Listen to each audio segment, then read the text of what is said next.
हादसा लगभग 9:30 बजे हुआ। और हम वहाँ से 9 तुरंत हम जब हादसा हुआ उसका तुरंत एम्बुलेंस को फ़ोन किए 108 पे। एम्बुलेंस भी 10 मिनट में आ गई। और तुरंत उसके बाद एसओ साहब भी आ गए हमारे खितासराय, और जो स्थानीय कस्बा के लोग थे वो लोग भी आ गए, बचाव कार्य में मदद किया सब लोगों ने। आप कहाँ से कहाँ जा रहे थे आप? हम जौनपुर से खितासराय आ रहे थे। अच्छा, तो हादसा लगभग 9:30 बजे के करीब जी, हुआ। 9:30 बजे 9:31-32 का हादसा है ये। हादसे के पहले कुछ क्या घटनाएं थी, कुछ बताइए। हादसे के हुए बस बहुत स्पीड में थी और ड्राइवर ने ब्रेक मारा, गाड़ी ब्रेक की वजह से घिसती हुई रॉन्ग साइड चली गई। और बस सामने से आ रही ट्रक को जब टक्कर मारा। और उसमें बस कहाँ से कहाँ जा रही थी बस? बस सागंज के लिए जा रही थी, जो बनारस से सागंज के लिए जा रही बनारस से सागंज के लिए।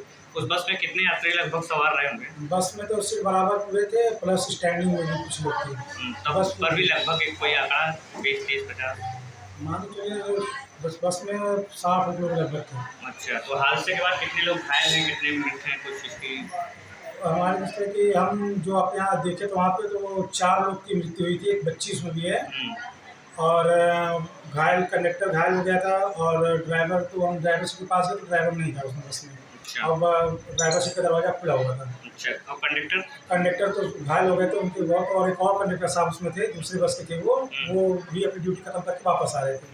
उनको भी बहुत चोट लगी थी, वो भी गंभीर रूप से घायल थे, उनके आप सब हो गए थे। और फिर जब हम इमरजेंसी गेट खोले हैं, इमरजेंसी गेट खोल के हम बाहर जब निकले हैं तो आए देखे तो वहाँ पे हमने सोचा पहले कि बहुत हल्का सा हुआ है, लेकिन जब बाहर निकले उसके बाद देखे बाहर पूरा एकदम बस के चिथड़े उड़े हुए थे, और लाशें जो थी जो आगे बैठे थे वो मर चुके थे, वो लोग बाहर लटक रहे थे।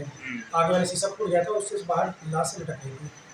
तो हादसे के बाद वहाँ मौके पे ग्रामीण लोग पहुँच गए थे? ग्रामीण लोग, और उसके बाद हमारे एसओ साहब थाना खितासराय, वो भी हमें लग रहा है 7-8 मिनट 10 मिनट में भी एम्बुलेंस से पहले एसओ साहब पहुँच गए थे, उसके बाद एम्बुलेंस आई है। ऐसा क्या लग रहा था कि ड्राइवर को ड्रिंक वगैरह किया था या नॉर्मल? नहीं, ड्राइवर ड्रिंक वगैरह नहीं किया हुआ था। और ड्राइवर का थोड़ा सा वहाँ पे रोडवेज पे वो स्टेपनी के लिए बातचीत कर रहा था किसी से फ़ोन पे, और बहुत झगड़ा हो रहा था स्टेपनी के लिए।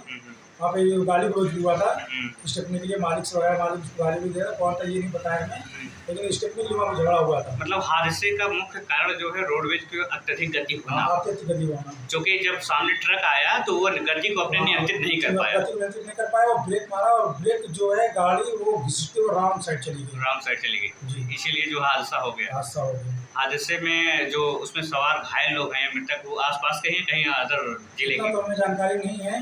खैर हम जब निकले, जब हम आए तो जब इमरजेंसी गेट खुला तो हमने जो लोग जो चोट लगी चिल्ला रहे दिखाए थे, उन लोग को हम निकाला। बगल में रोड के सड़क पे किनारे घास थी, उस पर हमने उसको लेटाया, 5-6 लोग को निकाला था। फिर सब ग्रामीण वाले आ गए, और फिर एसओ साहब आ गए, तुरंत बचाव कार्य चालू किया। आपने जब एम्बुलेंस को सूचना दिए हैं तो कितनी देर बाद एम्बुलेंस पहुंची होगी?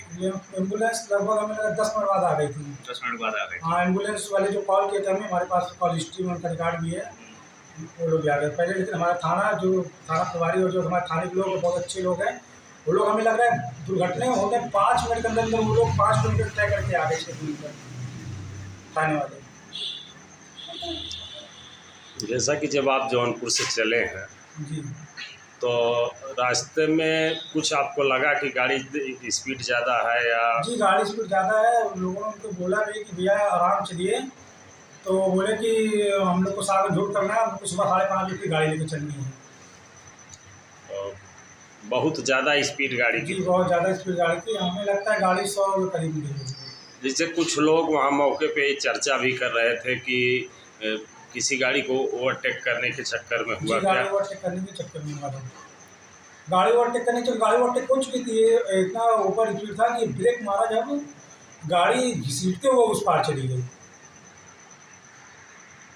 जो मुख्य कारण जो है इसका अधिक स्पीड और ओवरटेक करना। हाँ, हमारा लगभग डेली आना जाना जौनपुर में है। जौनपुर से आते जो अंडरटेकिंग बसें हैं जो चलती हैं, बहुत ही हाई स्पीड में वो चलाते हैं, वो जितनी बस की स्पीड होती है पूरा वो उतार देते हैं। ये बताइए, हादसे के बाद परिवहन विभाग से कोई अधिकारी या जिम्मेदार व्यक्ति पहुंचा हादसे के बारे में? कोई नहीं आया, बस हमारे स्थानीय पुलिस थे और ग्रामीण थे? ग्रामीण थे बस। मतलब रोडवेज विभाग से कोई अधिकारी, कोई जिम्मेदार आदमी नहीं पहुंचा? कोई नहीं आया।